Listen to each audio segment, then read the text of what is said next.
Did you ever have something as a kid? You loved it so much, you played with it every day, you just adored it, and you would never even consider trading, and then eventually you outgrow it, and then you decide to either trade it or you donate it to Goodwill, and after a couple of years you think, I miss it, I want that back, and you're willing to do anything in your power to get it back. Life turns around and it goes downhill from there. Sounds like a bad Disney movie plot, but it was true in the Hamilton Tiger Cats in the early 2000s, and it's because of this that I bring to you the Joe Montford trade tree. Before we get further into that, make sure to hit like and subscribe to make sure that any other video content goes directly to your YouTube account. It's been 22 years since the Hamilton Tiger Cats have won the Grey Cup. But what a Grey Cup it was, and it was a storybook ending. Getting revenge on the Calgary Stampeders, who just ended their hopes in 1998, and they just kicked ass and took names in 1999, and they had a hell of a team. Danny McManus, Archie Amerson, Joe Montford, the Darren Flutie, the names go on and on. And then they had a little bit of a hiccup in 2000 and 2001. They were always back. And then they ran into the Bombers in 2001 in the Eastern Final. Since then, the road to the Grey Cup glory just hasn't been an easy one. And with that being said, it kind of plays into context of today's trade tree. Joe Montford was an all-star. I don't even have time to go through all his accomplishments, but just like that Disney plot, the Hamilton Tiger Cats kind of outgrew it, and they said, we're going to let you go to free agency. And then he did, signing with the Toronto Argonauts because they had a lot of money. 20 years ago. Seems like more things change, the more they stay the same, right? Anyway, I digress. In 2002, after missing the playoffs, they decided, hey, we want that toy back. We want Joe Montford back. And then they make the trade. The Toronto Argonauts sent Joe Montford to the Hamilton Tiger Cats in exchange for receiver Tony Miles and fullback Randy Bowles. Now, this is a Joe Montford trade tree, so we are going to start on the Toronto side because it's quick. It's really quick. Tony Miles had a very decent career in Toronto, but only spanned a couple of years. And since he ended in Toronto and he wasn't traded, that branch is done. But Randy Bowles is an interesting cat. He's subject to many different trades, including the trade tree that we've already discussed. But this is kind of like a precursor. After the 2003 season, Randy Bowles and Corey Annett, offensive lineman, was traded to the Winnipeg Blue Bombers in exchange for a first-round pick in 2004 and a third-round pick in 2005 and a player on the negotiating list. Now, this really goes by pretty quick. The player on the negotiating list was receiver R.J. Soward, who had a pretty good career and good time in Toronto, and he only played for Toronto until after the 2006 season, and then he went down south to try to make a name for himself, and it just didn't happen. But kudos for him for trying, but that branch ends there. The 2004 first-round pick was receiver J.F. Tremblay, who was relegated to special teams because Toronto was pretty deep at receiver at this point, so you can't really argue the coaching staff at this point, and they won a Grey Cup that year. But didn't play anything further than the 05 season, so that ends there. The 2005 third-round pick, well, that gets a little interesting, and there's a little bit of an asterisk there. So if you ever notice that they forfeited that pick, that's right, because the player that they used that selection on played with them the year prior to them. It was defensive end Real Johnson, who is a very dominant, bull-rushing, and athletic defensive end pass rusher. And he was, you could say that he was productive and assisted into the mid-2000s Grey Cup. I don't want to say dynasty, but he has a Grey Cup championship ring. Real Johnson was a ratio buster, especially if you can get someone like him on the defensive end. Pretty big deal. But after the 2008 season, all good things have to come to an end. Real Johnson was shipped to the Winnipeg Blue Bombers in exchange for linebacker Zeke Moreno, who was good, at his age. And then after the 09 season, he was released and went down south in the USFL. And because he wasn't traded, the Toronto side of things is done. Pretty easy. Easy peasy. Lemon squeezy, I guess. Let's go to the Hamilton side of things. Now, we can argue that Joe Montford, being an all-star, that Hamilton won this trade. As we always say that the team with the best player in this trade or in a trade wins the trade. Unless you're Hamilton. Because in 2003, they owned the worst record in CFL modern history when they went 1-17. Now, they turned it around in 2004, but Joe Montford, you could tell that his stats went down a little bit. There was a signs of regression, so Hamilton decided to say, hey, we're on the ups, we want to get younger, we're going to trade high, we're going to sell high. So that's what they did. Joe Montford, after the 04 season, gets traded to the Edmonton Football Club in exchange for offensive lineman Dan Comiskey. Now, credit to the Hamilton Tiger Cats because they had this thing where they just decided to dive into free agency. Basically like the Toronto Argonauts, except with management that didn't really know what they were doing. So they had all these shiny new toys and they just didn't know what to do with them. So they were slipping again. And prior to the CFL trade deadline, they wanted to sell high and recoup and try again for 06. But that trade in 2005, that was a funny one because they packaged Dan Comiskey and running back Troy Davis with future considerations and sent it back to the Edmonton Football Club in exchange for defensive back Ty Cody, receiver Brock Ralph, a 2006 first-round pick, and a future consideration. Now, we've dealt this trade tree in previously, so this is going to be pretty quick. The future considerations was actually another trade.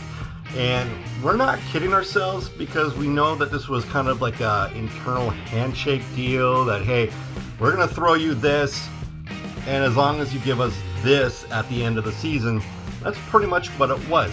Hence, Jason Moss was on his way. By the way, spoiler alert, Jason Moss, who was the future considerations going back to Hamilton, was essentially on his way to Hamilton the moment that the Edmonton Football Club won their Grey Cup. The deal was already set. The future considerations that Hamilton sent was quarterback Danny McManus and a first-round pick in 2006, which was used to select defensive lineman Adam Braidwood. Okay, but that's Edmonton side of thing. We're dealing with Hamilton. What did they get? Well, in Ty Cody, that was a very physical defensive back. And while Hamilton wasn't good defensively, or their team wasn't good throughout his tenure in Hamilton, he was very good and very physical. And if he didn't take years off your career as a receiver, he definitely took off a few games. Now, after the 2008 season, he called it quits. And because of that branch ends there. The 2006 first-round pick was used to select offensive lineman Cedric Gagne-Marcoux, who was part of the rejuvenation in Hamilton under new management. They had a new quarterback in Kevin Glenn, but they didn't really have that postseason success that they were trying to reach. And Cedric Gagne-Marcoux, while he was good, just didn't see the light at the end of the tunnel and decided to bolt to Toronto through free agency in 2010. The future considerations? Yeah, I kind of spoiled it earlier, but it was Jason Moss. That's right, he was giving his own team the keys to his brand new car. After all, there was a lot of high expectations in Hamilton with Moss. He was pretty much the reason why Edmonton won the Grey Cup in 2005 after coming in of spot duty because Ricky Ray wasn't able to get it done in the postseason.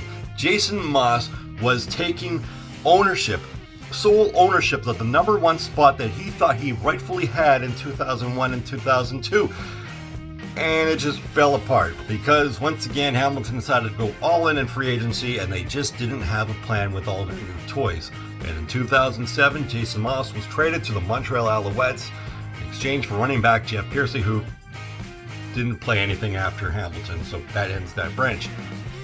Let's go to Brock Ralph. Now we're talking about the least of the Ralphs, but I don't want that to come off as criticism because Brock Ralph, he was pretty good and athletic to boot. He was very, very reliable, especially in Edmonton's offense. and eventually, a couple of years later after this, in Winnipeg's offense, in their jet sweep offense. But we're not talking about that. This we're talking about his time in Hamilton. But because Hamilton wasn't really that good, Brock Ralph wasn't that good as well. Although he was kind of productive in certain games. But he was Canadian, and he was a Canadian receiver who was good, so Hamilton decided to sell high again, send him back to the Edmonton Football Club in exchange for defensive back Chris Thompson and Michael Botterill. Now, Botterill didn't play that much in Hamilton, and because of that, branch ends there. He wasn't traded. That was the last line of Botterill's career, was in Hamilton. Chris Thompson, similar to Ty Cody, a very physical, very bruising defensive back. He took games off your career. Career ran its course in Hamilton and eventually will get traded back to the Edmonton Football Club in exchange for receiver Maurice Mann. Now, throughout this trade tree, you're noticing that they're just taking pieces that they get and they're giving up on them rather early, and I think that kind of plays into the role of why Hamilton had lack of success for the better part of the 2000s up until 2013. And this is kind of the move that they expected to make. They had a very explosive offense. They had Arlen Bruce at one point. Now they're adding Maurice Mann, and they're expected to play. They're expected to make some noise in the playoffs. Okay, they didn't really make that much noise, but you could tell they haven't won the Grey Cup, so the noise that they did make just wasn't cutting it. And eventually, Maurice Mann would get traded to the Toronto Argonauts in 2012 in exchange for defensive back D. Webb and a conditional pick in 2013.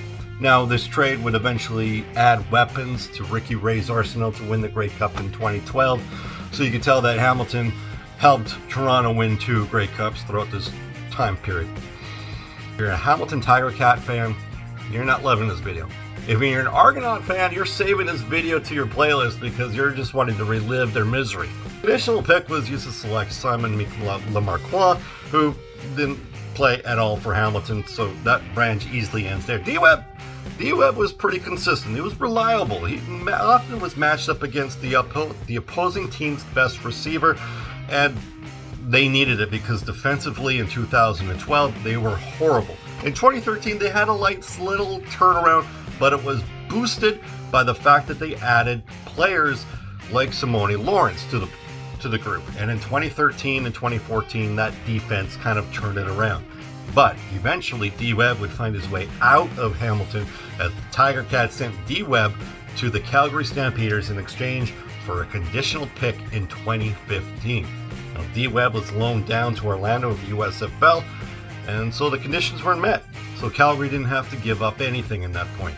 And because Calgary didn't give up anything and Hamilton didn't use that selection, the trade tree ends there. That's it. There's no end game. You could argue that Joe Montford led to a decade of not doing anything. It could be argued. I mean, generally, like I said, when you acquire the best player in a trade, it generally means that you won the trade. On Toronto's side, they won 2 Grey Cups during this whole trade tree period. Now, you'd be kidding yourself if you said that Riel Johnson was the reason that they won the Grey Cup in 2004. You'd be kidding yourself because it wasn't true. At the other side, Hamilton got the best player in the initial trade, but then they missed the playoffs in 05, 06, 07, 08. And then 2009 to 2011, they had some moderate success, making the playoffs, winning a game in 2011, and then 2012 happened. Now 2013 and 14, they make it to the Grey Cup, losing to Saskatchewan, and then of course Calgary in the Grey Cup finals. But it took them a long time to get there, and you'd be hard-pressed to argue that D-Webb was the reason why they got there.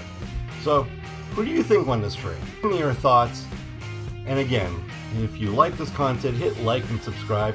That'll do it for this week's trade tree video. If you have any future suggestions, hit them up on Twitter. I could be reached at Dalts. And of course, this video is powered by the Canadian Football Podcast Network. Reach the CF Pod Network on Twitter.